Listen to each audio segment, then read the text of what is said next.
Yes, Tim Seanor is back with the UFO Report, and it's always good to have you back on, my friend. You had to skip out a couple of nights ago because you were doing some business, preparing for a big trip to Utah here that's coming up for you, going to find some UFOs, and I really appreciate you coming back in. How you been doing, buddy?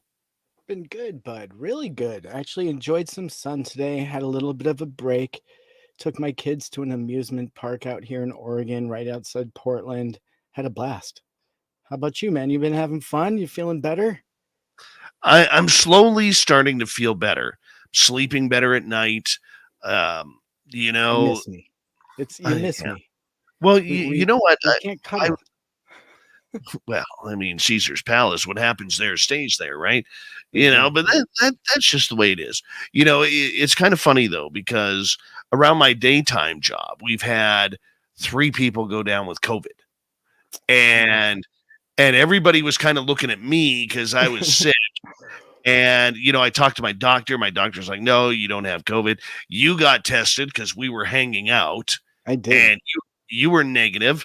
Yep. And talking to Katie Page, from the MUFON conference, I guess a bunch of people ended up getting sick there Oh no. afterwards with the flu as well, but none of them have tested positive for COVID at all. So it's something that you know what? Hey, it happens. You get sick. I usually get sick twice a year, once in the winter, once in the summer, and that's what I'm chalking it up to. Right, buddy. Well, I'm glad you're back and feeling better. Yeah, I mean, I've gone through enough Advil cold and sinus and Vicks Vapo Rub. Oh God.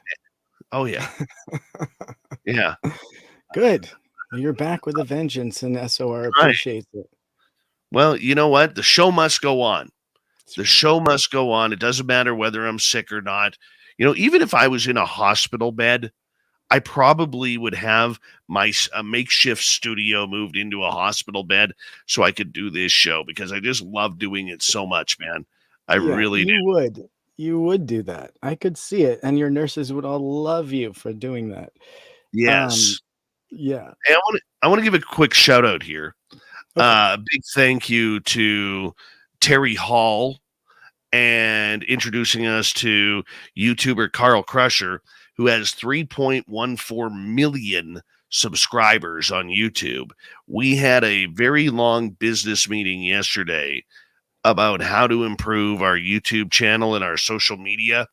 And I will tell you this, man, my brain is still fried from what I learned from Carl the Crusher in regards to how to improve our YouTube channel and what we need to do on a nightly basis to make ourselves better. So a big shout out to Carl and to Terry for setting that up.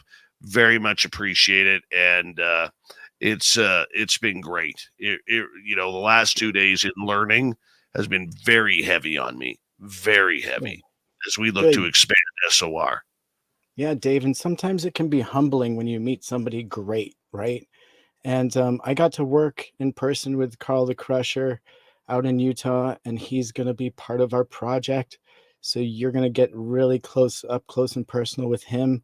He's a fantastic person. And of course, applaud Terry Hall. He's my project coordinator. And so the fact that he's coordinating for you now is going to do nothing but stellar things for you, brother. You're in great hands there. Well, that's what you need to do, Yep. and we got a great team here with SOR, with our booking crew, and people such as Terry are going to complement us even more, and the additions of both Danielle and Gentry on the After Hours show with Grant, who has taken over. I look at our on air presence, and it is strong. We've had strong before. We have very strong now, and it, you're only as good as the people around you. You're only as good as the True. people around you. And we've recently surrounded ourselves with some very good people. So I'm very excited about what's coming in. We're super lucky, buddy. You're so right. You're so right. And I mean, you're kind of a force of nature yourself. It's hard to not like you, and what your goals are really simple and clear, and you're just so you need to have time to be able to focus on what you're super good at, which is this. And so it was time that, you got a little help on the back behind the scenes stuff. Pretty simple stuff, man. So it's great that we can facilitate that for this channel. It needs to go up, up, and up. And you're right. You have an amazing team. All those names you named, no point in repeating them, because what list and what order you put them in, they're all incredible. You've got an amazing team. Hard to look away. SOR is so much fun right now. It really is. It really is. And you know what? Let's move on, because we're going to end the love in right there. And Right. we're going to move on here and kind of get things going here with, our UFO report, because in the end, well, that's what you're here for. That's what I'm here for. That's right. And, there's been a lot of good news coming out recently about UFOs once again. And we're going to start off with my favorite topic, NASA, and internal discussions of UFOs in newly released documents. What's happening here? Let's just give a shout out to John Greenwald at the Black Vault, again with a successful FOIA request. In these recent FOIA requests revealed internal NASA emails about UAPs and UFOs, including an invite to an event called, quote, Extreme Acceleration by UAPs.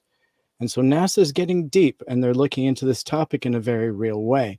So a trove of newly released NASA documents through this FOIA about unidentified aerial phenomena, or UAPs, reveals some of the agency's internal discussions about these mysterious sightings.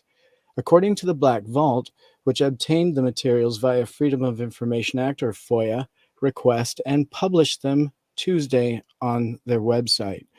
The documents showed that a meeting about UAP, which are sometimes referred to as unidentified flying objects, or UFOs, was put on NASA Administrator Bill Nelson's calendar in March, and an email sent in May 2021 and marked internal distribution only, provided guidelines for responding to new interview questions on a range of topics associated with space research, including a subsection entitled, in quote here, Search for Life, Technosignatures, and UAP UFOs. So, Dave, I'm just going to kick this one over to you before I finish this article.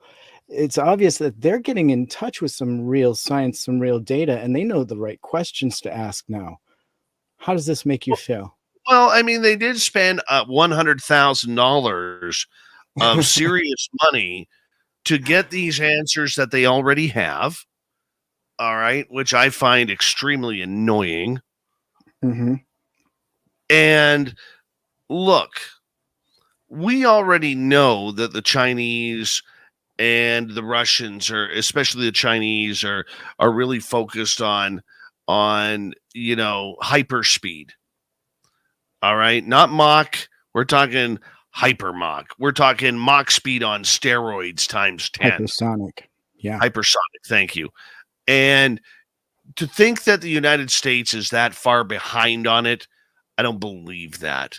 I mean, rockets are antiquated. The technology is out there.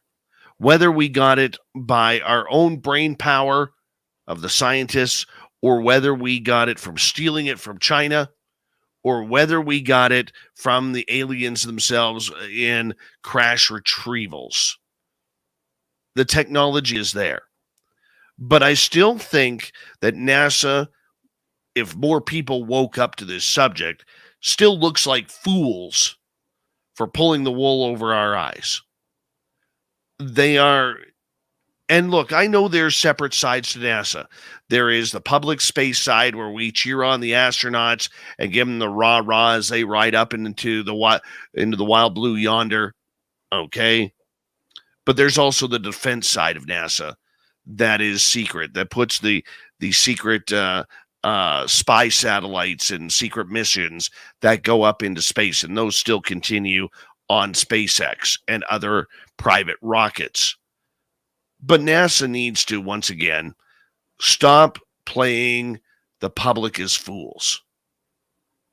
What would it take for Bill Nelson, the head of NASA, former astronaut, to sit there and say, we have to look into our own closets and our own drawers and our own storage facilities to find out what we know? If he came out and said that, that would be earth-shattering. NASA is the leader of the world in space. They're leaders. And for them to play stupid on this topic, I don't care what they're talking about, Tim. I understand with what you're saying, and it's a good story brought out by John Greenwald of the Black Vault. Very good work again by John. But at some point, we have to stop kissing NASA's ass and start giving them a good shaking to see what falls out from their branches. Would you not agree? Definitely, definitely. And I think you may be finding somebody that's attempting transparency with Bill Nelson, because this is obviously somebody that came out quite a few years ago publicly is having a strong belief in the possibility of alien life. And in fact, himself has had experiences and talked about them semi-publicly. So, I mean, we know that individuals have come out and spoken on this topic and felt comfortable enough to kind of breach a bit into the void. But I think we've still yet to see them come full force with everything that they have behind the scenes and everything that they have as far as data. Because you can definitely understand that $100,000 probably paid to scratch the surface if they're really looking to put together a report. I think truly what that $100,000 was spent on would be figuring out how to censor what they're going to put out and put it in appropriate terms to not A, put fear into the public, or B, strike up a whole new dialogue as to what motivates NASA. Because we know that NASA has always been a branch of our military, a division of the Army. And we know that we fill all of our shuttles and all of our astronauts are ex-military personnel, in, mostly Air Force. And traditionally, obviously, we've heard the most silence coming from the Air Force. So there's some significance here to understand that there's quite a lot of data. It's not easily accessible, and you're not going to get any more from NASA than you can expect to get from any military branch. And so if they're looking to eke it out with semi-disclosure like this, saying that they're looking into it, this is a first. I mean, we haven't even heard this dialogue come from this branch of the government ever, let alone NASA. And so I commend it, but I also have red flags that go up at the same rate, because understanding that they may come out with something mundane as an explanation, and then they put that as the stamp and the final word on it. How do you come back to something like that? But here's the thing. If the media was truly paying attention to this subject, I don't care if it's Brian Bender at Politico, who's been reporting a lot on UFOs. I don't care if it's the Debrief and Tim McMillan. I don't care if it's Tucker Carlson at Fox News, or Helene Cooper, or Ralph Blumenthal, or Leslie Keane. Don't care.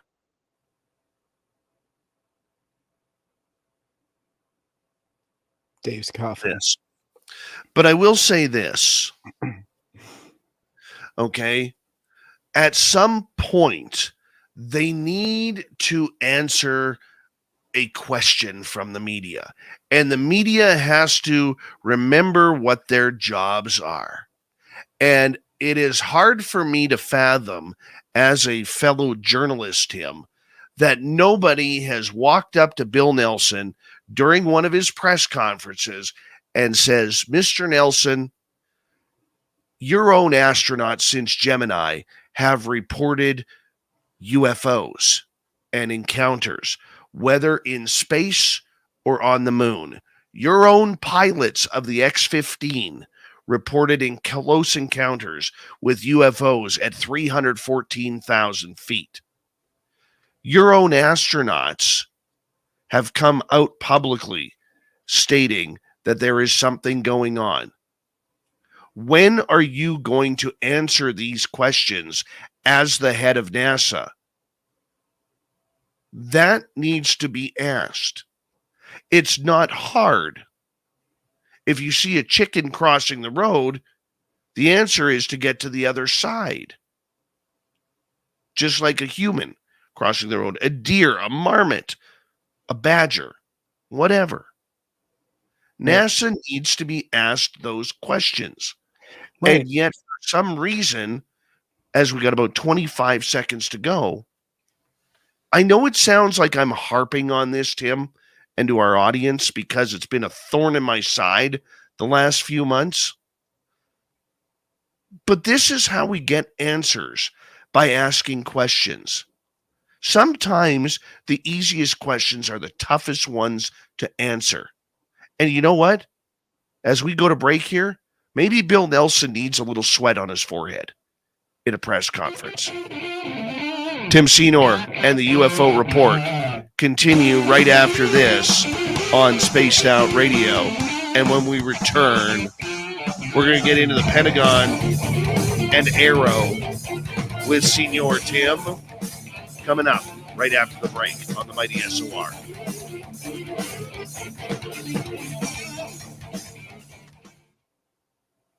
Sorry for taking over there. No, that's why we're here. It's beautiful. Beautiful. Yeah. What a great audience. Yeah, we've had a fantastic audience tonight. Yeah. Fantastic. That was a Timmy quote. Timmy! That's right. What a great audience. Yeah. Jimmy and Timmy. Jimmy Fantastic. and Timmy. Yeah. Fantastic on South Park. Yeah. Let's see your picture there, Dirty Fylth. Let's see it. Hold on. We're going to put you up front here. Oh, it's look at that. amazing. Yeah, because the bugs in my screen keep getting in. Yep. Fylth, what would life be without you, buddy? You're amazing. Look at that. He even includes Butch Witkowski in there. Love it. Yeah. That's what I love. On the nightstand. Love it. So good. Mm-hmm. Busted through the screen. I love it. Hello, original AA Ron. How you doing, buddy? Oh, I like the poster in the back that says Stump. What is that? That's Team Stump. That's Team Stump, man. I love Devil's that. Tower. Devil's Tower. Okay. Then you got Tic Tac poster. Then you got the Bigfoot poster. What's the floor mat by the mouse hole? Oh, right there on his desk. It says mouse. Yes. It says mouse. MAUS. Oh, that's And great. what's The little and what's donut. on my shirt? Is that a pocket? I gave you a pocket, an Thank alien pocket protector, Dave, and there's two Thank pens you. in there. Nice. And then you have the mosquito Nice. and the two no-see-ums bugging you. Friggin' no-see-ums. I hate these things. No-see-ums. Do you get them down there in Oregon? Oh, The for no-see- sure. Oh, yeah. They're horrible. Horrible little bastards. Mm-hmm. When you breathe them in. Ugh. I'm at 5 and 3 shows here. I've eaten 5 of them in the last, including tonight, the last 3 shows. I love that you're keeping score. Yeah. Delicious. Use your teeth as a filter. Little bastards. That's an old biker trick. Yeah. Hold on. I'm going to mute That's myself. what the beard is for.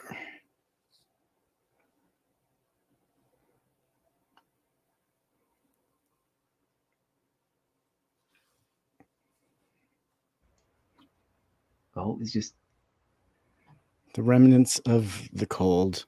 yeah. That's I what it's like stayed working in a under the radar. warehouse. Oh, right. Boogers every day. Bogers. Boogers. Magic nose goblins. Nose goblins. One of the best lines that ever came from Ren and Stimpy. Oh, that's Thank you, right. Dave. Because remember, Stimpy used to wipe his nose goblins underneath the coffee And then table. his toilet seat, his chair that he had. I Yes. still have the Stinkiest Stories VHS. I think it's volume. I 3. actually, Fylth, I don't know what happened to them, but I actually used to have Ren and Stimpy fart dolls. So when you squeeze their stomachs, they farted. Of course Hey you Dave, if did. you ever find those, I'm buying them off you. Yeah. At a friend discount though. Actually, wait. Oh no, we're friends again because we rescinded our friendship, or I rescinded my nasty things I said about you. I apologize. So, but you still got to keep those notes just for good measure. Yes. Absolutely. I get you, man. I get you. Friendship's a So tough anyways, thing. I'm heading out after this because I got to go to Wainwright in the morning. Right on, Dirty. Hand deliver a comic or one of my books. I have to. That's scribble amazing. as well. All right, Right buddy. on, buddy. You have a good All night, right, okay? gentlemen. Have a good night. Have a good night, everybody in the chat room. I'm still gonna listen though and lay in bed. And Okay. Congratulations on the book. That's awesome. Thank you very much, sir. All right. Have a good night, gentlemen. Take care, buddy. Have a great night. Bye. That's Dirty Filth, everyone. Big thank you to Smithy, Phil, Steven, Lala times 2, Doug, Waylon, Catfish, Bob, YJ, Trisha, Grant, and Tits McGee, who's filling in for the vacationing Veronica Corningstone tonight. Very much appreciate the super chats. It's a wonderful way to support what we do on this show on a nightly basis. You see value in us. Yes, you do. You see value in us, and we thank you for it. We really do. We got And about we 9 thank you. seconds here. 9 seconds. Can we wait that long? Brrr.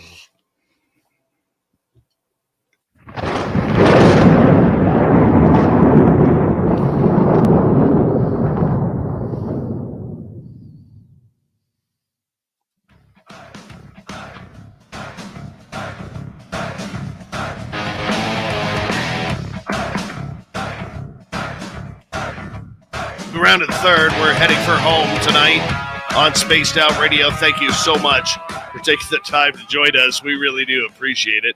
Want to remind you that if you missed most of this show or others, check out our free archives at youtube.com/Spaced Out Radio. Do old Davey the favor, hit that subscribe button. Our website is spacedoutradio.com. We have a plethora of features for you. Rock out to Bumblefoot, read Shirky Poo's Newswire. Check out our swag as well. Follow us on Twitter at Spaced Out Radio, Instagram at Spaced Out Radio Show, and on TikTok at Spaced Out Radio. We continue on with the UFO report. We're heading to the Pentagon with Tim Seanor tonight because we're going to learn a little bit more about AARO. It's all about AARO now, Tim. What do you think? That's what I've been saying since the very beginning, Dave. And you know this. And so now the Pentagon is finally catching on, right? And so the Pentagon is opening an anomaly resolution department to study UFOs. Hallelujah. So the newly created All-Domain Anomaly Resolution Office, or AARO, AARO, will study transmedium UFOs specifically. Okay. And that transmedium UFOs that fly between space, the air, and under the water. The Pentagon announced its opening of this office specifically to chase down reports of the unidentified flying objects in a press release on Wednesday. It'll be called the All-Domain Anomaly Resolution Office, or AARO, AARO, and will work to collect and analyze various reports of UFO activity from across America's various federal agencies. The mission of the AARO will be to synchronize efforts across the Department of Defense and with other U.S. federal departments and agencies to detect and identify and attribute objects of interest in, on, or near military installations, operating areas, training areas, special use aerospace and other areas of interest, and, as necessary, to mitigate any associated threats to safety of operations and national security. So that's what this new press release explained, and this includes anomalous, unidentified space, airborne, submerged, and transmedium objects. So, Dave, it sounds like they're really covering their bases with this new program. I obviously am super excited. I'm waiting to hear the other side of the coin from you, my friend. Please hit me with your skepticism. Well, thank God they actually picked an acronym that we can pronounce.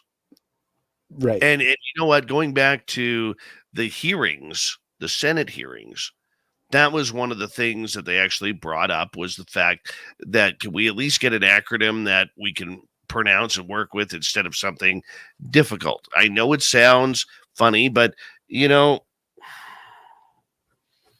I hate to be the bad guy. I always seem to be the bad guy in all of this. All right. And I know what It's you're the doing beard. right now, It's Tim. the I beard. know what you're doing right now, and I don't like it. But I'm going to answer you anyways. All right. I'm going to answer you anyways. I want to stop with the games, stop with the acronyms, stop with the postulating, and create the bloody team now. We all know that it's the same team members who are just going. And I mean, the richest guy at the Pentagon right now is the guy who has to peel off the letters off the glass door for the AARO offices because he has to change them every week when the government gets an epiphany. All right. Yeah. And I think it's ridiculous. I think they're making mockery of this. I'm not saying making mockery of the subject, but they're delaying.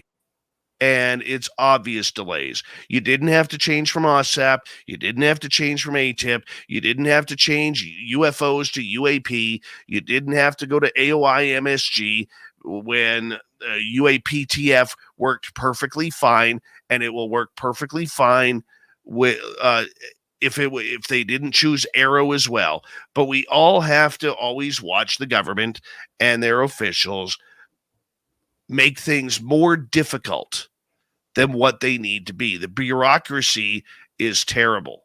It really is. Somebody needs Right. to call it out. And once again, when you have an absolutely ignorant media who doesn't know how to cover this subject or doesn't want to cover this subject, everybody loses. Everybody Okay. loses. So Go ahead. let me go ahead and explain the cup and ball game that you're suffering from.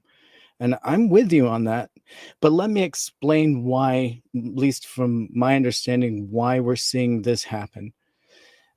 Even from the very beginning with ATIP, which we now well know was a very introductory delve into this phenomenon and the topic on its own. And they kind of went a little bit into fringe science, and they tried to stay within the realm of real science. However, we've seen a progression of each one of these programs, and they've learned a little bit more each time. And so with each program and each progression, they've had to include different dialogue into what they're searching for. And so now we're seeing transmedium because now they're realizing that that's part of the phenomenon.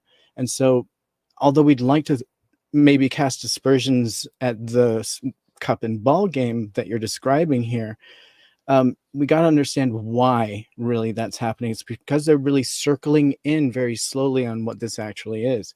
So now they're very clearly defined in this new program that I personally am excited about. That is very clearly defined in their role and what they're looking for in departments and how they're going to go with their procedure. I find it exciting. But I also understand why it's progressed to this and why we're finally lying at AARO, as being the final term, or, for now term, right? Because as soon as this group comes up with data, they'll probably need to switch the name again. Who knows what it'll be next, because we don't know, right? So we'll wait and we'll see what they come up with. Hopefully it's something fruitful and that moves the ball forward, and we'll see what the next organization's in search of. Because you got to know, I personally am keeping up on what they're looking for myself, because I'm looking for the same thing. I don't think anyone has the answers, but I do see these programs changing to circle in on this topic. Back at Okay. you. I understand with where you're going, and I'm going to friendly debate you here on this. Please. If this was a brand new subject that they were dealing with, I could understand everything that you just said. It makes 100% sense. But this is a subject that is 75 plus years old, that the United States military and government has been covering up. Tim, here's where I take it personally as an experiencer. Take off my journalist hat for a second, put my experiencer hat back on. They've known for decades. They've known, they've studied, they potentially have evidence with crash retrievals or ETs that they either have recovered or have communicated with. We know NASA has communicated with them, okay, in ways of their own astronauts being followed and photographed by them. You and I have seen evidence of that. All right. This is a wicked game the military industrial complex is playing with UFOs and people who believe in the UFO phenomena. And if they hadn't been doing this since, let's start at Roswell. If they haven't been doing this since Roswell, I think exactly what you're saying is true. But they have been. And we are all dumber for it because we are believing these people who are supposed to have our best interests at heart. And the only thing they have that they are doing, that they care about you, they care about me, or anybody in our audience, is pulling the wool over our eyes to make themselves look good. Look, we had the United States Navy acting about the 2004 incident. The Air Force won't talk about Phoenix. Why not?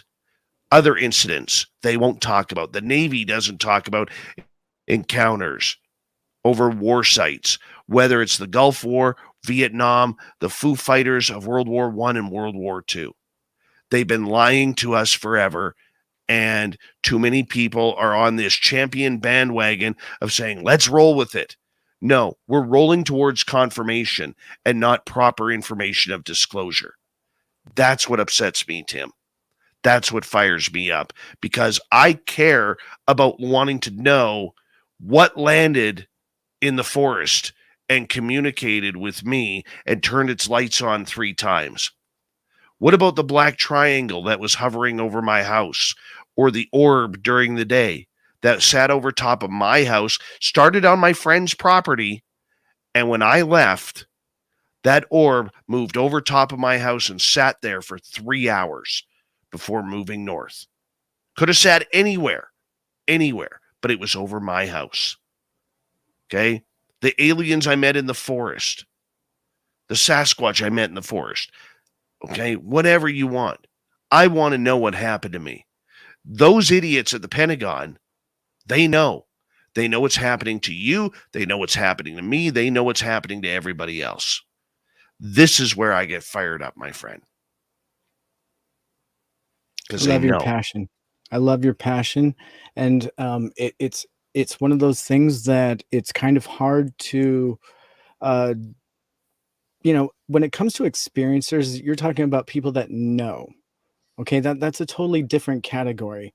And I include you in that, people that are kind of in the know that have had these experiences. And so I think what we're seeing with this program is they're trying to circle in on data that can back up what you're talking about as an experiencer and can back up what our pilots are saying that they're seeing, so that not only is NASA going down their road, we're seeing the Pentagon developing programs that can actually categorize, itemize, and look deeper into some of the more serious events that have tons of data, because we know, like you're saying, that there is some data on it. Now, will this lead us down the primrose path to 75 years of truth? and maybe dig up some, alien truth of history. I don't think so. I don't think so. And I think to ever expect that, you will be disappointed. And I think simply because it's been so swept, the path has been so swept that those footprints are long gone. I don't think we'll ever know any of the truth. It's not meant to be known, right? And so what they're trying to do is have some sort of new science and data to reflect things moving forward. Now, I understand that you are wanting some history and you want some truth from history. Yeah, I don't think that's going to happen. It's Moving not gonna forward, we may see some truth moving forward, though. But that's the reason why, Tim, we will never have disclosure. The D word needs to be eliminated from the UFO category.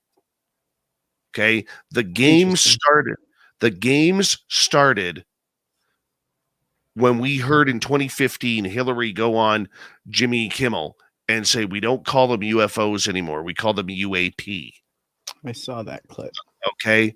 In 2015, the game shifted. 2016, all right, was typical. But, if you look at all the old timers in this field who have 30, 40, 50 years experience, what was the one thing they told all of us newbies coming in this? Okay. Don't trust the government. Don't trust it. We are an infiltrated group, which we learned MUFON is infiltrated.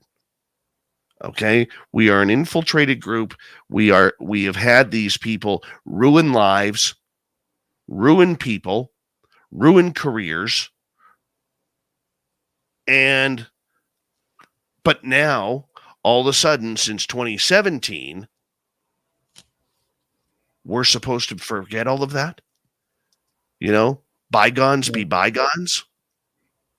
And we even see it with a lot of the old timers who used to be bastions of truth in this field. Okay, Stanton Friedman, Peter Robbins, even Richard Dolan, who he goes to any shiny new object with such enthusiasm. Okay. At one point, Nick Pope was even believable. Okay. Till someone threatened him with Velcro. That's funny. That's funny. It All is. right. So the point that I'm getting at is this. The new wave started in 2017. I like patterns. The new history mark started in 2004 with the Nimitz. That's where they made all the UFO sightings military. They don't care about the airlines. They don't care about the public. They don't care about anything. It's all about the military. It's unfortunate. You cannot have disclosure while covering up what has happened. Okay? That's like, you've been divorced. I've been divorced. That's like going up to our new partner. Have you ever been, where she asks, have you ever been married before? Nah. Well, why? Well, because it's 2017. Or 20, that happened in 2005. That doesn't count anymore. Because I've started my new history with you on January 5th, 2008. Whatever the date may be. So I don't worry about, I'm not married. I've never been married before because I wasn't with you. That's what the U.S. government is telling us. Right. That's what the Pentagon is telling us. And now, interesting point that you're bringing up, and so I'll just highlight it for a moment. And so you're mentioning 2004 and 2017, and let's just talk about that for a moment. Why is that important? Well, 2004 is when the U.S. Nimitz incident happened. Okay. And 2017? Okay. That's when the To the Stars Academy started. Okay. Which was, so, all right. Which was so that changed the temperature for this topic, correct? And I feel like Kevin Day and, a lot of the people that came into play with their, so yes. Okay. That absolutely is correct. Now, why do you think that happened? Did that happen on purpose? Was that something that was a leak? Or do you think that that was something that was a purposeful move by the government. So there's a few options in there, but what do you think was the truth behind that initial let's even say 2004, this rebirth of interest with I'm gonna answer that with a question that you saw me speak about in Denver. right. Why now? The most important question that has not been asked by anybody in journalism except me. Why now? Give us the reason why now. Nobody has answered that question. I have asked Lou Elizondo that question. I have asked Sean Cahill that question on the air. I have asked other researchers on the air, other people who are close to government officials on the air. Why now? There's only two reasons. You can make up others as honorable mention, but there's only two reasons. One, false flag coming, like Dr. Stephen Greer says, which I don't believe Dr. Stephen Greer as far as I could throw him. Can you imagine Dr. Stephen Greer with Nick Pope's hair? Holy cow. That'd be terrible. But number two, as I said in Denver, I believe the phone call from space was answered. There was no reason for any of this to happen, Tim. No reason whatsoever. Yet here we are, 5 years gone almost from Tom DeLonge standing on stage for a pressless press conference in Seattle, Washington, to announce that they're starting to look into UAP, not UFOs, UAP. When their own website, when you go to the To the Stars Academy website, right after that speech, and there is not one word about UFOs or UAP or extraterrestrials. But they're going to build a spaceship. Yeah, with $2 million, you're going to build a spaceship, Tom.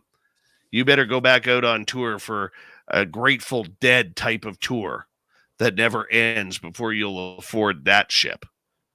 But that's when it started. That's when the BS began. And we look where we are today. Everything that I stated in my speech in Denver, all right, and I'm going to pat myself on the back for this because I don't do it often, okay? In Denver, I said the medium is the message. Control the media, control the message. That's why we don't have tough questions, and that's why nobody is asking, why now? Because the phone call was answered, and the government of the United States and maybe governments around the world went, oh, crap. We've been found, and they're on their way, and we can't stop them. That's what I think is going to happen. Well, what explains the pressure from Congress? I mean, because they were caught with their pants down. But this is a night we're going to have this talk because we're going to have a discussion on AARO here coming up. And I'm going to have to talk with our booking team this weekend about it. But Tim, thank you for a great UFO report. We didn't get to your third story, but that's okay. That's okay. You know, and we'll get to Shirky Poo's news next week because we've run out of time. But hey, sometimes, you know, this jerk here, he always gets me passionate about things. His whole goal in the UFO report is try and fire me up.